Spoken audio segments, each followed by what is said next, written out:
Hi, welcome back to the channel. This video is the player ratings from This is Anfield for the game last night against West Ham. So like I said to you before, I don't like doing player ratings because people then just accuse you of being biased or you're idiots. So I'd rather do it off This is Anfield. So let's get started. As we know, we won 5-0. Goals from Diaz, 30th minute, Gakpo, 40th minute, Salah, 44th minute, Trent Alexander-Arnold, 54th minute, and Jota, the 84th minute. So they've given Alisson an 8. Alisson hasn't kept a clean sheet since his return from injury. That changed here. The Brazilian was a spectator for huge chunks of the game and was powerless to do anything about Mohamed Kudus strike it in the post.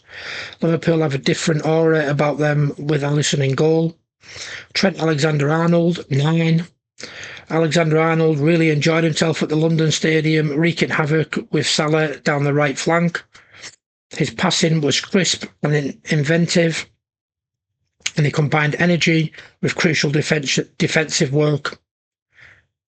Put Liverpool 4-0 up with a long-range strike that flew into the net off Max Kilman. His celebration hinted at silencing those talking about him leaving Liverpool. That's what This is Anfield's take is. I don't know, to be honest, what it means. I wouldn't even like to take a guess. Joe Gomez, 7.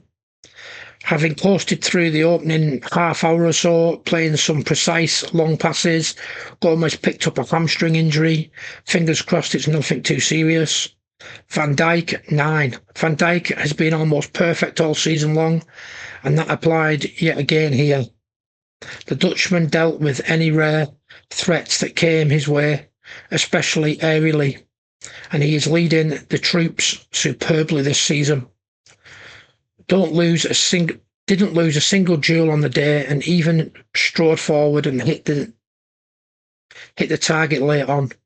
Andy Robertson, 7. An early error saw him lose the ball cheaply for a West Ham chance, while some of his decision-making on the ball felt rushed in the first half.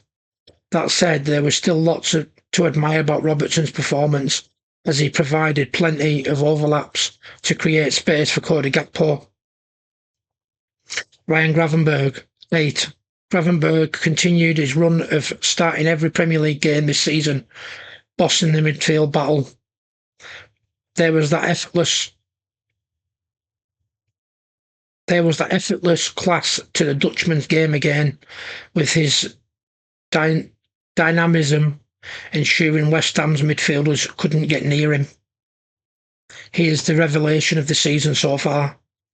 Alexis McAllister, 9. McAllister and Gravenberch have forged such a great understanding this season, and the Argentine was brilliant against the Hammers, offering quality on the ball and tenacity out of possession. The 26-year-old completed 56 passes and made 8 defensive actions, the most of any midfielder per FOT mob. Curtis Jones, 8. Jones retained his place, making the most of Dominic Szoboszlai being suspended, and he was excellent throughout. The boyhood Red supporter pressed as relentlessly as anyone and was denied by Alfonso Areola, also providing an assist for Salah. Has become such an important player, it's easy to forget he's still only 23.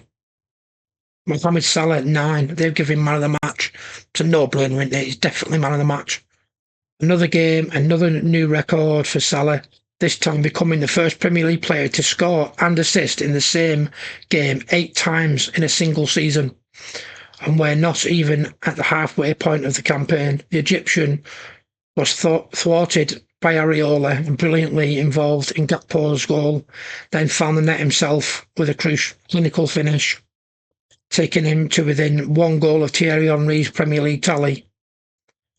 Missed several big chances too quickly after half-time, but we'll let him off for assisting Diogo Jota as well. He's now 20-plus goals for the 8th season in a row, and there isn't a better player in the world. Cody Gakpo, 8. Salah is rightly earning the most plaudits currently, but Gakpo is in a rich vein of form in his own right. One fantastic pass to Salah. Should have been his teammate opened the scoring early on before he pounced from close range to put Liverpool 2-0 up. A lovely footballer to watch. I agree. Gakpo's been brilliant. And Luis Diaz, 8.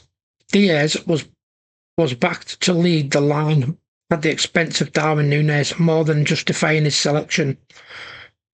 One stinging shot tested Oriola and acted as an early sighter before the Colombian buried an pathetic finish to put the Reds in front. Never stopped running and is a player loving his football right now. So I'm not going to do substitute. Well, I'll tell you what they got rated, but I won't bother giving their spiel. So they've given Jarrell Quansah a 7, Endo a 7, Jota a 7, Kostas Tsimikas a 6, Harvey Elliott a 6, and then for Arne Slot they've given 9. Slot was looking to finish 2024 in style, following a superb start in charge of Liverpool, and he did exactly that. The decision to start Diaz over Núñez paid off handsomely, with the Reds a more fluent team with him in attack, and the team's performance was dominant from minute one. Such was their lead that Slot could also take off suspension risks Gravenberg and Gakpo early in the second half. The only blemish for him will be Gomez's injury. Liverpool are 8 points clear and the top of the Premier League too in the year. 9 ahead of Arsenal, and even Slot couldn't expect it to have gone this well. It's just one defeat in all competitions this season. So yeah, this is Anfield's player ratings. Let me know your player ratings. Do you agree with them ratings? You think they were inflated ratings, underflated? Let me know what you think in the comments. I've also added the Arne Slot record for this year, which you'll be able to see on the right-hand side of the screen. What's a year he's had? 51 games, only 1 defeat for Bayern and Liverpool. What a guy. Pure genius. Don't forget to subscribe, like, and leave me a comment. If you'd like to support the channel, the links are in the video description. And don't forget to go and check out Aquapites of Anfield AI. The link for that's in the video description as well. That's it for now. Take it easy.